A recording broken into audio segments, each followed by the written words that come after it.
If you will, open your Bibles to John chapter 18. John 18 is where we are today. We're going to look at the first 11 verses of that chapter. This chapter opens up on the heels of the Last Supper. Jesus has had this Last Supper discourse with his disciples, and then he prayed the high priestly prayer, and now we open up to the new action in chapter 18. And they're going out to the garden. They're going out to the garden to pray right before Jesus is arrested, and we'll see all of that today. But what's interesting is that Jesus knows that he would soon be arrested and tried and crucified, and he goes anyway. He's quite brave. I myself know for sure that I would not be that brave because I was not that brave. I was in a similar situation.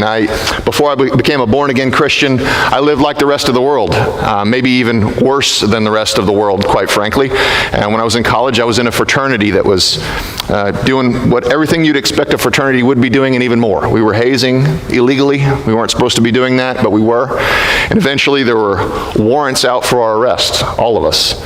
And so we were, once I knew that there was a warrant out for my arrest, I was tiptoeing around campus, looking around corners, trying not to get arrested.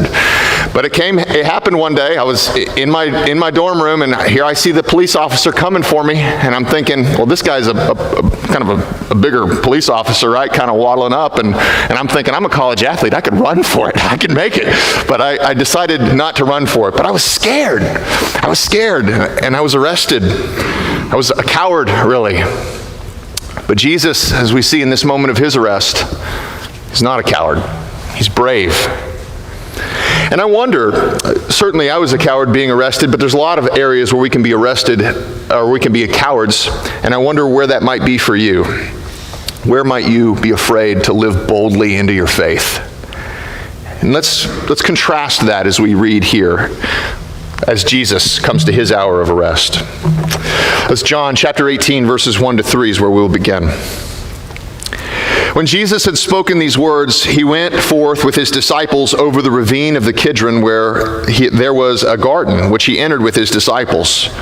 Now Judas also, who was betraying him, knew the place, for Jesus had often met there with his disciples. Judas then, having received the Roman cohort and officers from the chief priests and the Pharisees, came there with lanterns and torches and weapons. Now the Kidron Valley is not too far outside of the main city of Jerusalem, the urban area, but it's far enough outside to make that they were able to make a high-profile arrest. And believe me, Jesus was a high-profile arrest at this point. He'd stirred up the whole city. But they wanted to make this high-profile arrest somewhere outside of the city so it wouldn't create a riot of some sort.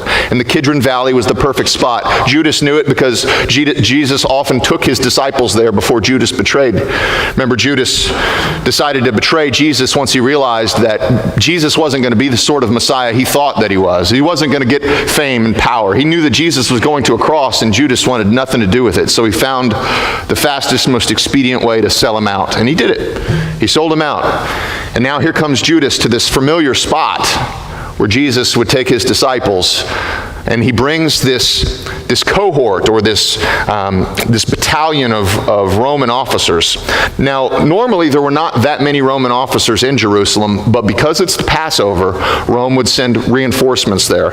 And so there was quite a Roman presence at this point in time. The detachment, or the cohort of Roman officers that's talked about in this verse, would normally be about 1,000 Roman soldiers. That's what one Roman detachment would be, 1,000 Roman soldiers.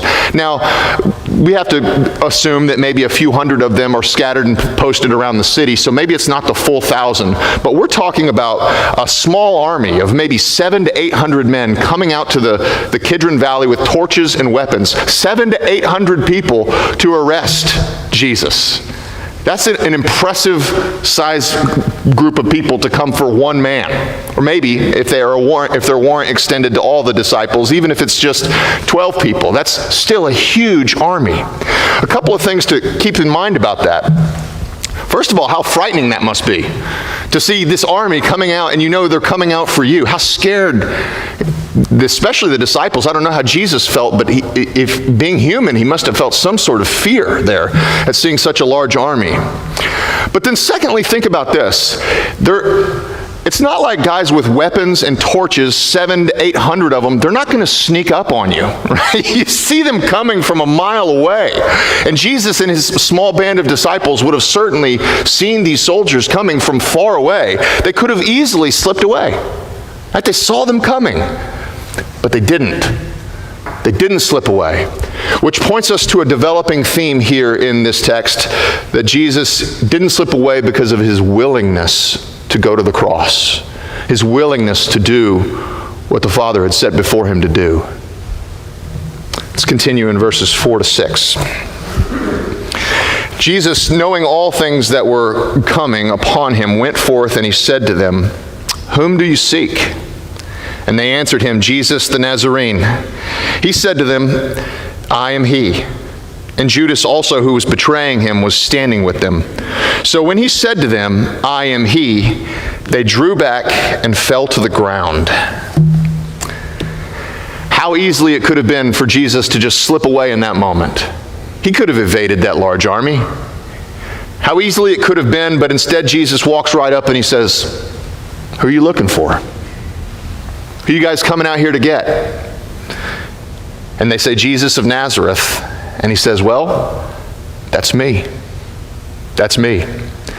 He's turning himself in, but something more than that happens here. If you look in verse 6, it says, at least in my translation, it says that they drew back and fell to the ground when Jesus announced who he was. Isn't that interesting? Did you notice that in the text? That they drew back and they fell to the ground. Jesus somehow caused an entire detachment of Roman battle-hardened soldiers to fall on their butts. And how did he do that? With just a word. Just a word. What's going on there? How did they fall down? How did they fall on their faces when Jesus just said, "It's me"? Well, we have to examine that word a little bit closer. What Jesus says here in verse 5 is he says, my translation says, "I am he," but literally in the Greek, this is that emphatic ego eimi, which means I am. And it's not just saying I am like in a normal way. That would be just emi, but it's the emphatic ego eimi, which means I am. This was the divine name. So often Jesus said this emphatic I am in the so-called I ams of the Gospel of John, and here he says it again. As they ask, "Who are you looking for?" "Jesus of Nazareth." And he says, "I am. I am." And with that word, he just blows all these soldiers away like an invisible bomb went off, and they just scattered. They're knocked to their butts. And you go, wow, what power in the word of Jesus.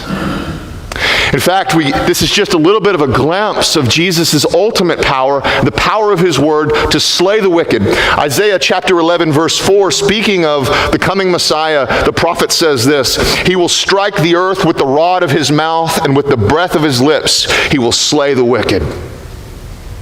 Revelation chapter 19 verse 5 says that from his mouth comes a sharp sword, so that with it he may strike down the nations. The power of Jesus' word to just knock hundreds of battle-hardened men right on their faces. It's incredible. It's a miracle. I have to confess, quite frankly, in all my years of reading the Bible, I often just passed right over it. But he knocks them to the ground here. In just a minute, we're going to see as we read that these men actually get back up, astoundingly. They stand back up, and somehow they think that they're going to arrest him, even though he just demonstrated his power to bring them all low to the ground. The only way, this brings this point again into sharper focus, the only way that they're going to be able to take Jesus in is if he's willing to go. He has the power, and he's demonstrated it. He has the power to ensure that he is not captured if he doesn't want to be. The only way they're taking him in is if he's willing. How'd you like to be the soldier that has to cuff Jesus next? Hey, you go cuff him. No, you go cuff him. You just saw him knock us all down. You go do it. Incredible. Let's read on. John chapter 18, verses 7 to 9. Therefore he again asked them, "Who do you seek?" And they said, "Jesus the Nazarene." Jesus answered, I told you that I'm he. So if you seek me, let these go their way to fulfill the word which he spoke of. Of these whom you have given me, I lost not one. So these verses give us better insight as to why Jesus demonstrated his power in such a way that he did. One of the reasons he did it is, well, first of all, to show himself to be God. He said both in word and he showed in deed. He said, I am who I am. I am God. And then he also showed it in his power, demonstrating his power to knock these men down. But he also did it, as these verses point out, in order to protect his apostles. The arrest warrant, I think, this is just my speculation, I can't prove it by scriptures, but you see what you think. I think that this arrest warrant was probably for more than just Jesus. It was probably for all 11 of his apostles as well. They probably, the powers that be would probably like to have crucified Jesus and his 11 apostles right next to him, so it just wipes this Jesus movement out right in that very moment. But of course, that can't happen because they are the church. They have a job to do, and once Jesus has died, resurrected, and ascended, they have to promulgate and spread the church. So how does Jesus here protect them? Well, he demonstrates his power, that they're not going to take anybody that Jesus doesn't allow them to take. And so he demonstrates his power in order to protect his apostles.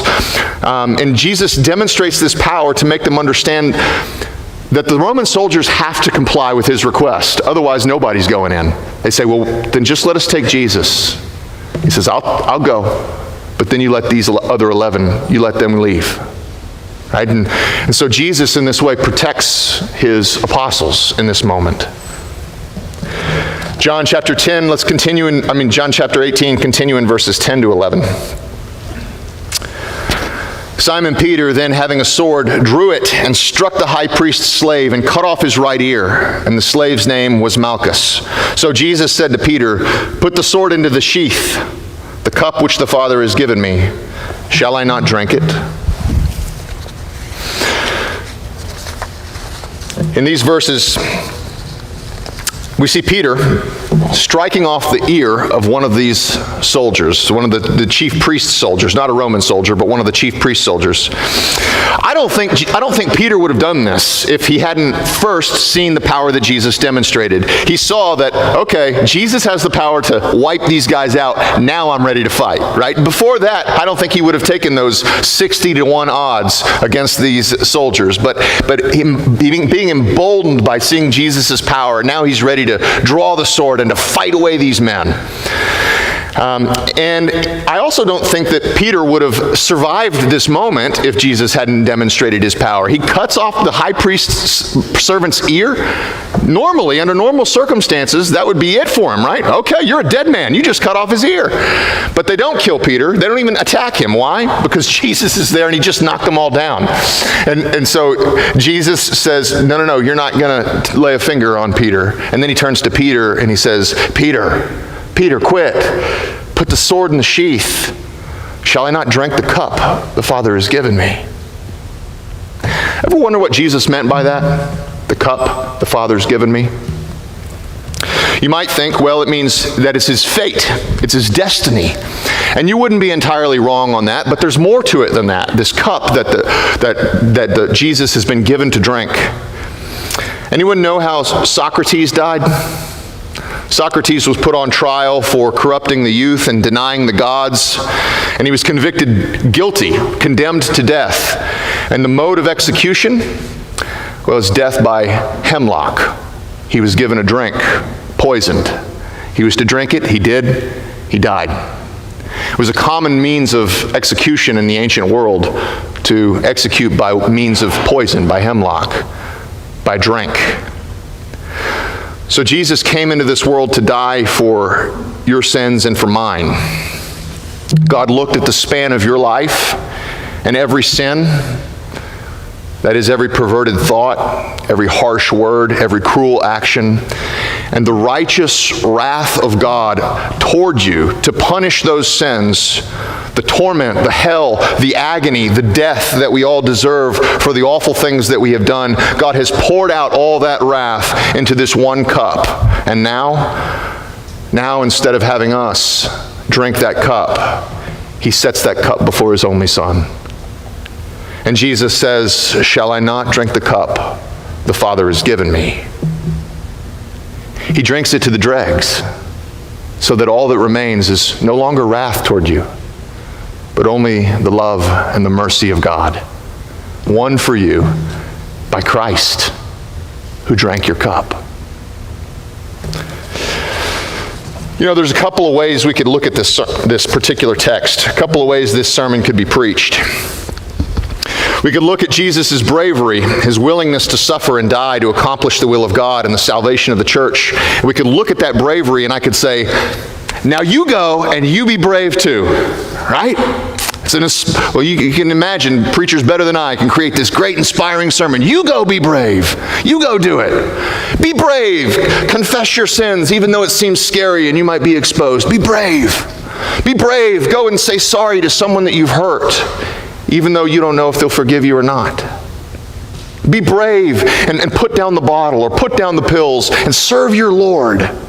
Be brave like Jesus and stand up to those who might malign the gospel. Be brave and give your money, give it until it hurts, to advance the kingdom of God. Be brave enough to just even talk to your neighbor about Jesus. I'm not asking you to, knock down a Roman battalion. Just talk to your neighbor about Jesus. Be brave.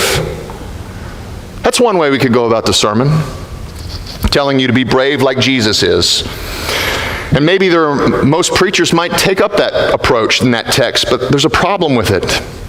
It misses the whole point of this text. The whole point of the text is not about us being brave. It's about Jesus. It's about his bravery. It's about his giving of his life for us. I don't want you to look at this text. See, what happens when I say, be brave, as you look at your own ways you've fallen short and you realize you can't do those things. I don't want you to look at this text and be reminded of all the ways that you have failed to be as brave or as faithful as you should have. Instead, I want you to look at this text and I want you to see Christ. I want you to see Jesus. Look and see how brave he was when we could not be.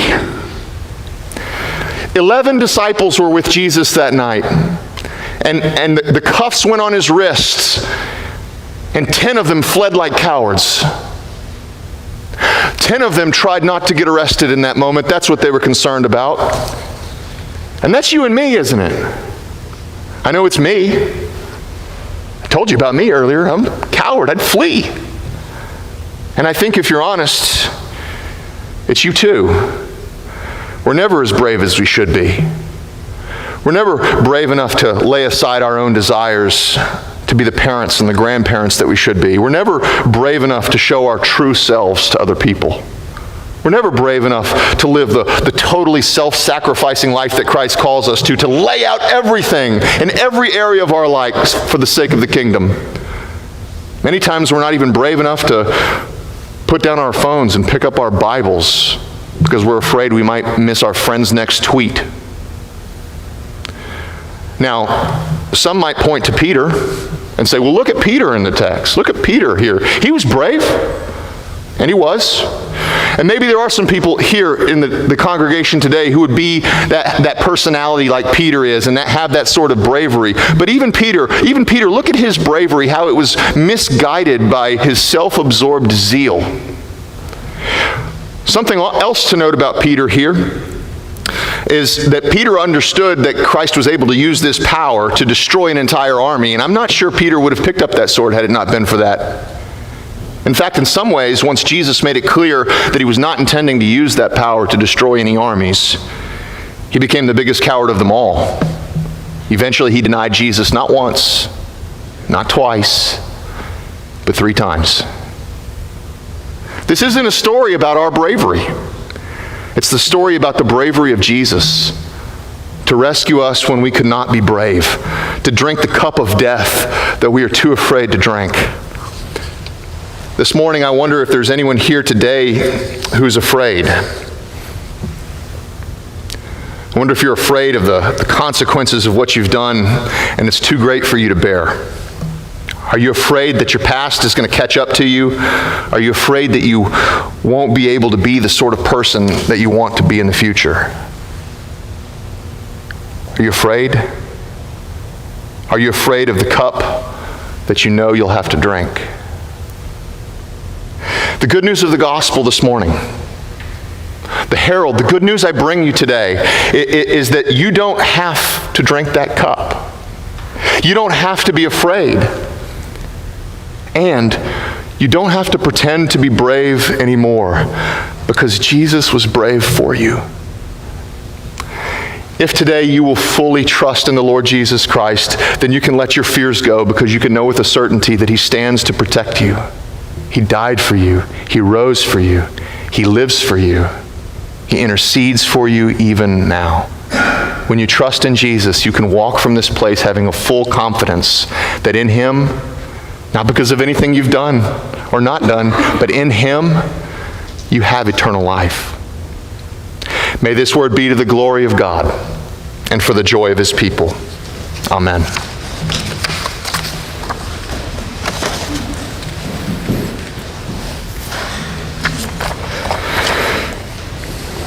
Heavenly Father, we are grateful for all that Jesus is and does for us.